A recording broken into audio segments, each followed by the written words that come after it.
everybody. How's it going? All right, cool stuff to talk about. Today we're going to start talking about feudalism. So we talked about how Charlemagne had taken over everything. And then when he died, his grandsons fought over the existing land and broke it up into different countries. We're smack dab in the middle of the Middle Ages, the Dark Ages. It's called the Dark Ages because there's no focus at all on education. So because of that, there's very little written about it during the time. All right, so we go like 1,000 years and have very little information. Now, one of the unique things about that is nothing really changed in that time period. I mean, kings and knights are fighting and stuff, but as far as your general life, nothing really changes for about 1,000 years because there's no focus on education or anything like that. So what we're going to talk about today is what the society was like for like 1,000 years. All right, from like 500 to 1500 AD. And that's what we're going to talk about today. All right, make me smaller. Now, we're going to talk about feudalism. Feudalism is the term for how society was run. All right, so like a feudalistic society. Here's some of the main points that you have to understand. Land is all that mattered. All right. Now you go watch any shows talking about like way back in the day as far as knights and castles and kings, and they're always like throwing gold at each other to buy stuff. That's more of a modern construct so that when you watch these movies and TV shows, you realize like, oh, they're buying and bartering and stuff like that. While that did exist, and there was some gold, really the value came from land. Whoever owned the land owned everything. So if you were a poor person, which 97% of the population was, you are owned by the land. It's completely backwards from what we can imagine today. You're like, what do you mean you're owned by the land? If you're born on a piece of land, you have to stay on that land for your entire life. Your job is to do whatever you have to own that land. So whoever controls that land, you have to do it. You can't move. You can't go anywhere else. So it's a really, really weird, different concept than what we have today. So let's start from the top instead of starting from the bottom, which would be the poor people. 97% of the population. They're called serfs. All right, SERFS. Let's start with the top of the food chain, the king. All right, and you can say a country. All right, and we can oversimplify it for this class. So in a country, who's going to own everything? The king. He owns 100% of the land. However, there's other rich people. These are called nobles. They're born into this noble society. Ooh, about knocked over my cup of pens.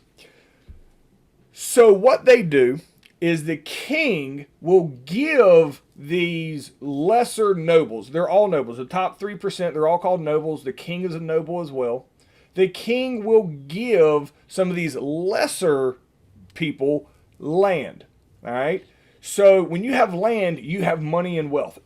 Land dictates everything. If you own land, you are wealthy. The more land you owned, the wealthier you were. All right. The king owns all of it. He just gives it to people so that they can work on it, so that they can have the serfs, the really poor people that are on that land, are required to work for whoever controls it. Whoever controls the land is called a lord. So the king would be like the top lord, all right? And then he would break up some land to give it to other people, and they would be called lesser lords, all right? So the lords dictate what happens on that land, what gets grown, and who gets it, all right? So all the wealth comes from owning land. So if you're a lord and you've been given land, there's a lord above you, whoever gave you that land, all right? So if you're a lord that are in service to a higher lord, you're called a vassal. All right. So most lords, if you get a big hunk of land, then you can break that up to smaller lords, and then you have a whole bunch of lords that also work for you. And then of course, all the serfs that work for those lords. So a vassal is somebody who works for somebody else. A lord is somebody who has people below them.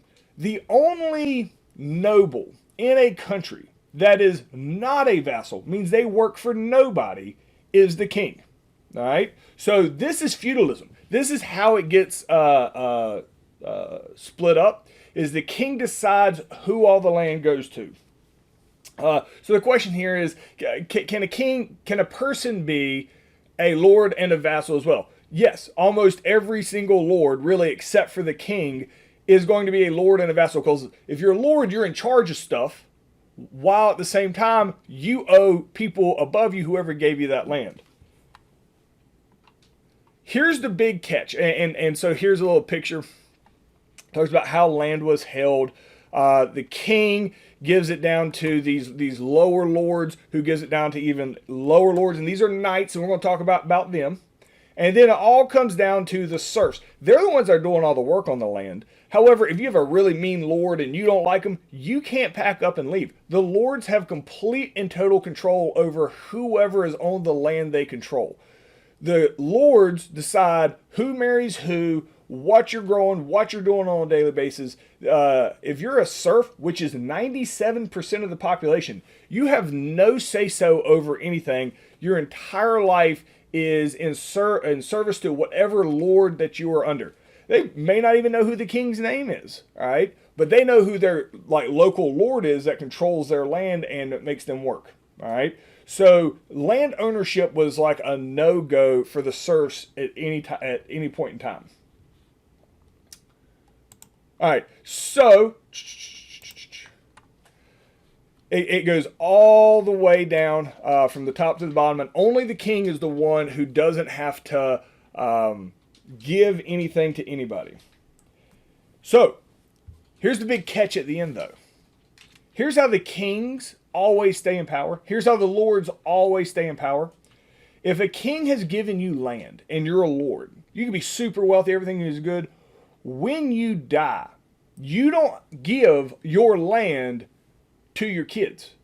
The land by default goes back to the king.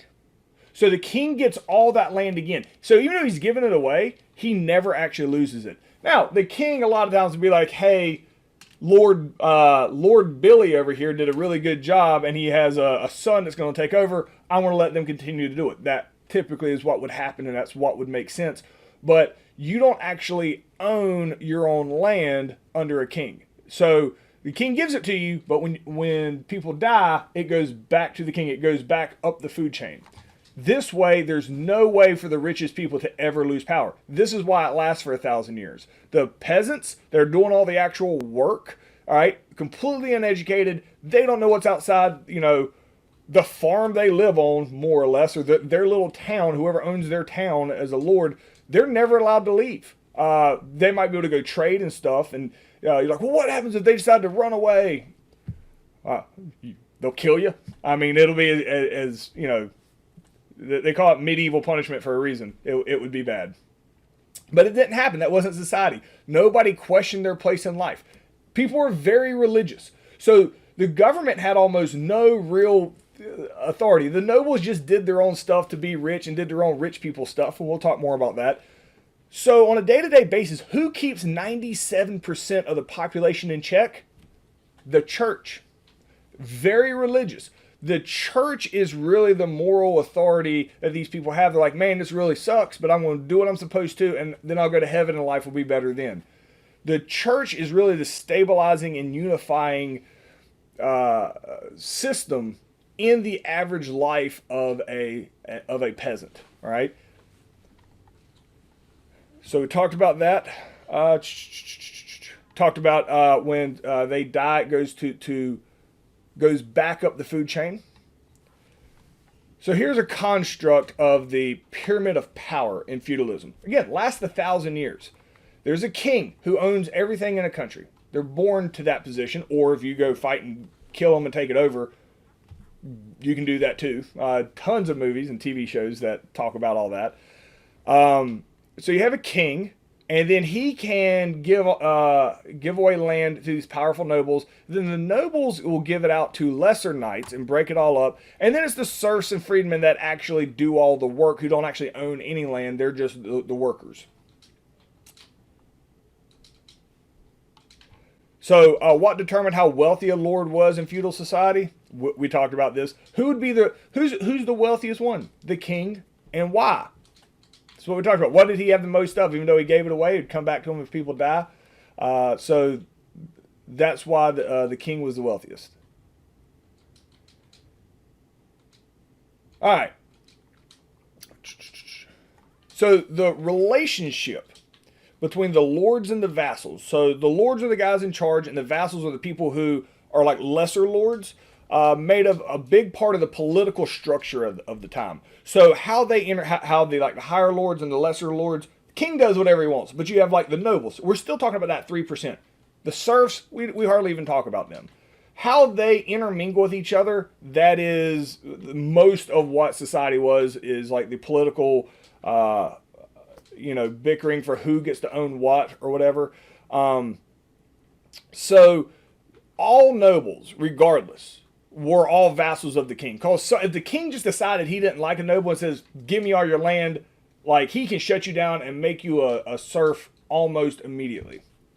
Not almost immediately, he can immediately do it. Or if he just wants to be like, off with your head, he can do that. It was an absolute monarchy, even though that term gets used later on, and we'll describe that in detail as we get further into the course. But what the king says goes. So the question here is, since a person's social status is determined by birth, meaning nobles are only nobles because they were born into a noble family. The serfs are only dirt poor serfs because they were born dirt poor. You don't change that. How did the concept of serfs guarantee a lord that he had labor on any land that was given to him? So you give some rich guy, here, I'm going to give you 10,000 acres. Like, yay.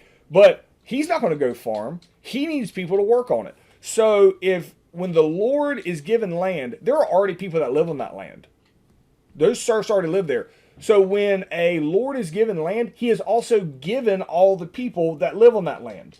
It is similar to slavery, except it's more the people are tied to the land as opposed to a person, because a lord can't be like, I'm leaving, taking all my serfs with me. No. Then when the king gives out land, those serfs stay on the land. So if he doesn't like Lord Billy and wants to give it to, Lord Charles, then all of a sudden those serfs just have a new lord. They don't actually like travel with the lords, or they switch, areas that they own. The serfs stay in the same place. So it guarantees you always have workers on land because the serfs never leave, and they're not allowed to leave. All right. So knights. Knights, there's a reason why knights are so famous. Is really about the only thing that people really get excited about when they learn about Middle Ages time period. And here's why. Knights were very famous when they were alive, when they were around. Because being a knight is the only possible way that you can move up in society. All right? If you were a serf, but you could really fight, all right, and you had natural abilities, then you might be allowed to go become a knight. And we'll talk about that process. It ain't easy. It's brutal. And if you become a knight, then you would be a lesser lord. You'd get a little bit of land, and you have moved up into the nobility. But the chances of that happening is about like making the NFL today. Did people do it? Yeah, absolutely.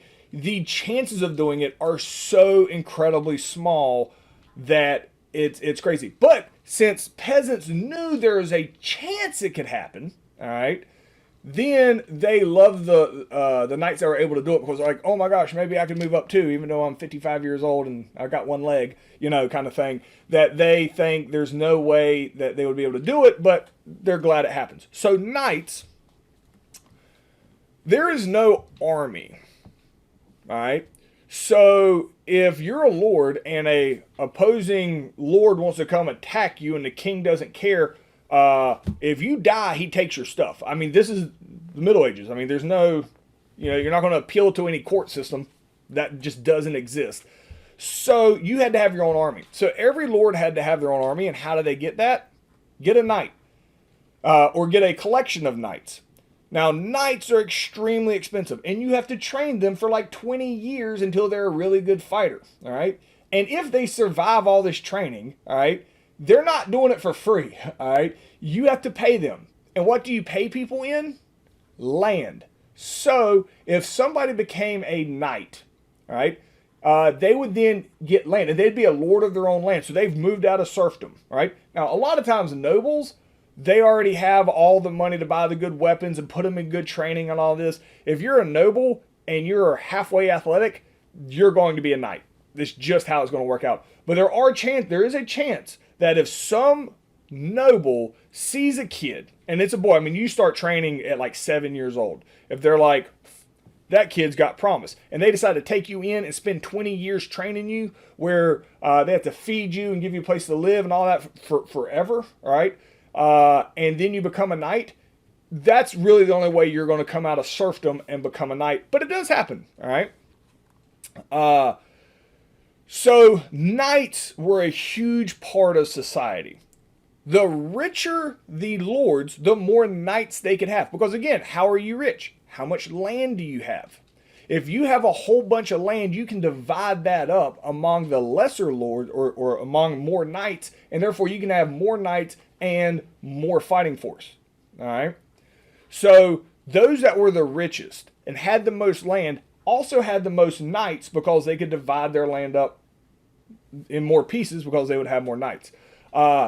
While all this is going on, not only does the church, do they keep the serfs in line, the church also controls warfare.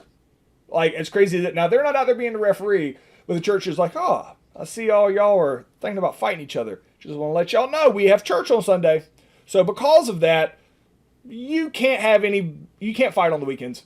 So from Friday night to Monday night, there's no fighting. And like, the lords had to abide by this. That's how much power the church still has. They're like, y'all want to go fight, that's fine, but y'all ain't stopping nobody from coming to church on Sunday. So over the weekend, no battles are allowed. And the lords literally had to wait till weekday to go fight. So even with all of this set up, the church is still an underlying symbolic unifying structure in society. So who always had the largest armies? The guys with the most land. They're the richest. They're the ones that could have the most knights because they had the most ability to pay them, since that was the measurement of wealth at the time. All right, so the training of a knight. I got this. Oh, blinkety blink blink. All right, age 7. Now this is typically if you're a serf and you are, I guess, lucky enough to get sent off to go be a slave for a knight, and then he will train you into being a knight. Most of the time they just died in training, or they just couldn't feed them and let them starve to death. Like, there's a lot of bad things that happen. But this is in the best case scenario. So at age 7, like, if you live as a poor person, you are like given, because they wouldn't necessarily take a child from somebody who didn't want to lose their child, but most people realize if my child has a chance to be a knight, I'm going to let them go do that. So at age 7, the children leave their parents and they go live. They may never see their parents again after age 7. They will go live with a knight. To be trained by a knight, they're a squire. You just clean up after them, cook them dinner, and make fires, and just do basic, you're their slave, all right? So from age 7 to age 15, that is basically what you are. You're just their servant to see if they like you or not, all right, if they're going to keep you alive. At age 15, they become the official squire, where like they'll like go with them in meetings and kind of learn like an apprenticeship on how to be a knight. And they start being trained by the knight. By age 21, training was complete. Depending on the situation at the time, they may be like, your training is you're going to fight to the death, or it's like, you're good. Depends on time, place, whatever their classification for ending your training varied as wildly and crazily as you can imagine among different countries and cultures and civilizations. But by 21, you're a grown man and you were going to be a knight. And you would be dubbed, typically the most high-ranking lord that you will ever see will come down and dub you a knight. The knight himself can't do it. It has to be a higher lord, comes down and dubs you, and you are officially a knight. Now, So you're an official warrior, and your whole job is you have sworn protection, all right, to the Lord that has hired you, that has trained you, that has done all this stuff to you, for you. So, but there's not nearly as many battles as people think there are. They were expected to get this land. They had to fight for 40 days a year in order to continue having this land. You can't just hang out and be fat. You have to fight 40 days a year. So if there's no like battles to go fight, all right, which is common to not have battles, how do they get their 40 days of fighting in? This is where tournaments come into place. They're not trying to kill each other, but it's more like mixed martial arts, like MMA type of stuff, where they're not trying to hurt each other, but they're trying to prove their dominance in very violent stuff. They have sword fights, with dulled swords, so you shouldn't be able to cut anybody's head off. They have jousting and all these other. They would have these tournaments in which the knights would fight against each other to get that 40 days in. So most of the time, that's what the knights are doing, is they are fighting each other at these tournaments in order to get their mandated 40 days a year of fighting in. And so what would knights do most of the year in order to keep their skills sharp for battle? We just got done talking about that. All right. Issues with feudalism. And there were a ton. First off, this lasts 1,000 years. This whole setup here is 1,000. Nothing changes. It just goes and goes and goes. The problem with it, of why once we stop doing feudalism, this is like the worst thing ever. 97% of the people like in a feudalistic society don't matter, while simultaneously mattering ton because they're the ones growing all the food. But they're not considered citizens. They're nothing more than just animals at best. People had no sense of belonging to a country. Taxes were like, you didn't have time to buy anything. As soon as a lord got some type of money of any sort, and he could go to a blacksmith and buy all this armor and stuff for his knights to go kill other knights, like, it was the moment there was any extra money or wealth in the form of gold or silver or anything extra, they would just blow it immediately to go try to fight somebody else to take their land, which is the main concept of wealth at the time. Peasants, so like the serfs, they actually had to ask permission to get married. So you had to ask your lord, hey, can I marry her? And the lord would say yes or no, depending on the situation. And it could be as arbitrary as you can imagine. Life was extremely awful for the average person. We all like to see it and watch these movies. Like, oh, I'd be a lord, I'd be a knight, da da da. Let's be honest. We'd all be serfs. We'd all be dirt poor. Nobody would know our names. We would just be farm equipment. And nobody cared. And for 1,000 years, it was like this for the vast majority of the population, especially in Europe. So it was difficult. It was awful, and it was miserable. So once and we'll start talking about it in future lessons, once we move away from this concept of feudalism, we don't have any desire to go back. We, meaning like the human existence, we're like, nah, we tried that. We just let the rich people have all the power. All they did was guaranteed that they kept all the power and just fought amongst each other. Like nothing grew. Nothing got better. Nobody got educated. And it is referred to in history as the Dark Ages because it was garbage. We didn't learn anything. We didn't grow. People didn't even write stuff down because there's nothing that really happened of note that was needed to be written down. So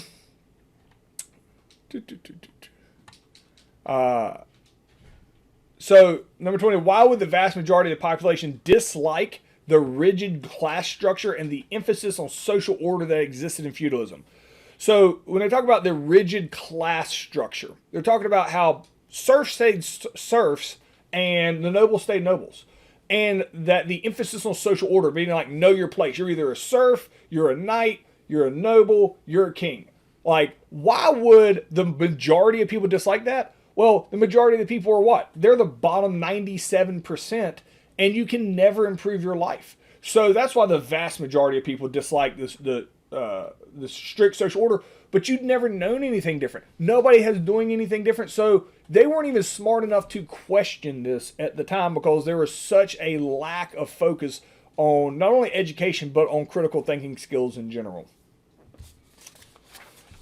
All right, that is as far as we're going to get today for this portion. So go on to the next part of your lesson today. I'll see you tomorrow.